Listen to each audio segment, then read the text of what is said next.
सावली के समलाया गांव से ये खबर सामने आ रही है, जहां पर पानी की टंकी धराशायी हो गई है, जिसके नीचे दब जाने से 40 साल के एक शख्स की मौत हो गई है।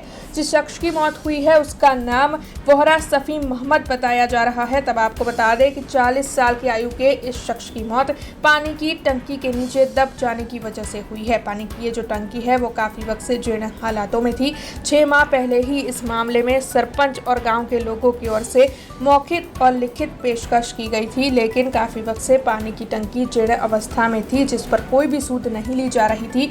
तब जब बारिश हुई तब अचानक ही ये पानी की टंकी धराशायी हो गई, जिसके मद्देनजर एक युवा की नीचे दब जाने से मौत हो गई। हालांकि प्रशासन की लापरवाही की वजह से इस शख्स की मौत हो गई है, जिसके मद्देनजर परिजन और गाँव के लोग इस मामले में बेहद ही रोष जता रहे हैं। सावली पुलिस मौके पर पहुंची है। इस मामले में आगे कार्रवाई शुरू की गई है और जेसीबी मशीन से इस वक्त काट माल को हटाया जा रहा है और शव को बाहर निकालने की कवायद जारी है। मारू नाम अशफाक वोहरा है।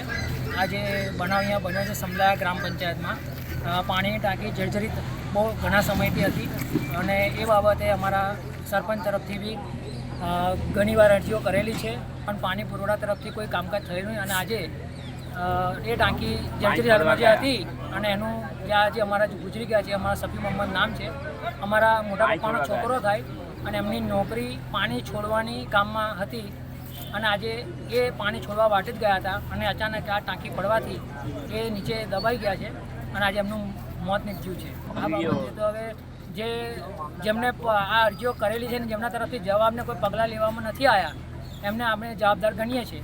हमसे जुड़े रहने के लिए हमारे YouTube चैनल को सब्सक्राइब करें और नई वीडियो की नोटिफिकेशन के लिए बेल आइकॉन को दबाएं।